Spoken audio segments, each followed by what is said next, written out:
नमस्कार शेतकरी मित्रांनो, शासनाने कर्जमाफी योजना जाहीर केली. मात्र लाखो शेतकऱ्यांपुढे अजून प्रश्न आहे की नियमित कर्जदार शेतकऱ्यांना कर्जमाफी किती मिळणार, कोणते नियमित कर्जदार पात्र होणार, त्यांच्यासाठी काय नियम असणार, तसेच पुनर्गठन संदर्भात काय अटी असणार, या सर्व प्रश्नांची उत्तरे आज आपण या व्हिडिओमध्ये पाहणार आहोत. त्यामुळे हा व्हिडिओ पूर्ण पहा आणि जर तुम्ही या चॅनलवर नवीन असाल तर आताच चॅनलला सबस्क्राईब करा.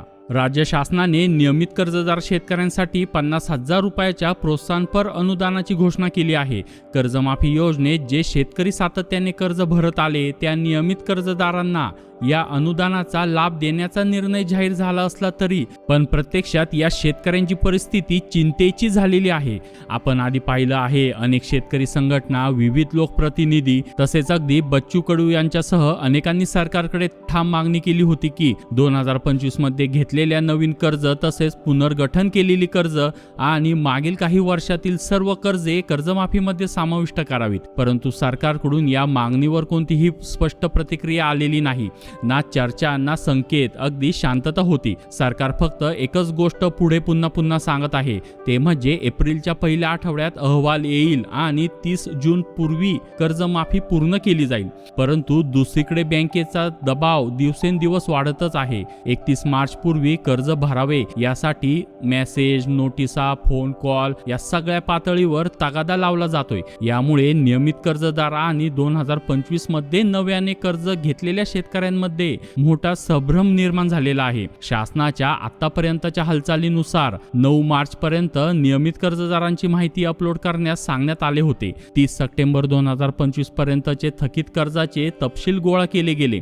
यावरून स्पष्ट होतंय की कर्जमाफी योजनेत कोणताही बदल करण्याचा सरकारचा सध्या विचार नाही. यामुळे नियमित कर्जदारांची अडचण आणखी वाढली आहे. कारण जर त्यांनी आतापर्यंत कर्ज नियमित भरले असले तर ते कर्जमाफीसाठी पात्र नाहीत आणि यावर्षी कर्ज थकीत ठेवलं तर ते नियमित कर्जदार म्हणूनही पात्र राहणार नाहीत. दोन्हीकडून अडचण, ना कर्जमाफी ना नियमित कर्जदारांचे अनुदान.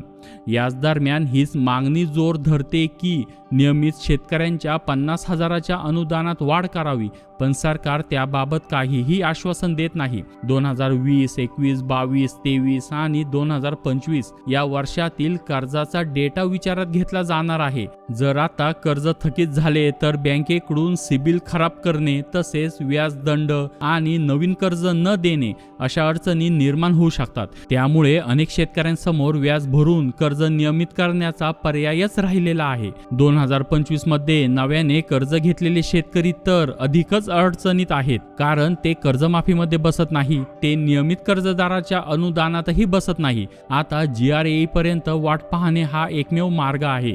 31 मार्च पूर्वी कर्ज भरणे आवश्यक आहे का? तर हो. ज्यांनी पुनर्गठन केले आहे किंवा सातत्याने नियमित आहेत त्यांनी 31 मार्च 2026 पूर्वी कर्ज भरून नियमित राहणं हेच सुरक्षित आहे. थकीत शेतकऱ्यांना मात्र काही चिंता नाही, कारण त्यांची कर्जे आधीच कर्जमाफीमध्ये समाविष्ट होणारच आहेत. दरम्यान सातत्याने मागणी होते की 31 मार्च ऐवजी कर्ज भरण्याची शेवटची तारीख 30 जून 2026 करावी, जेणेकरून शेतकऱ्यांवरील ताण कमी होईल. आता पुढील काही दिवसात सरकार काय निर्णय घेते हे पाहणे महत्त्वाचे आहे. जर कोणताही बदल झाला तर 26 मार्च नंतर तरी शेतकऱ्यांनी कर्ज भरून नियमित राहण्याचाच मार्ग स्वीकारावा. हा आजच्या घडीतला सर्वात सुरक्षित पर्याय आहे. यापुढील नवीन अपडेट जाणून घेण्यासाठी आत्ताच चॅनलला सबस्क्राईब करा आणि बेल आयकॉनवर क्लिक करा. धन्यवाद.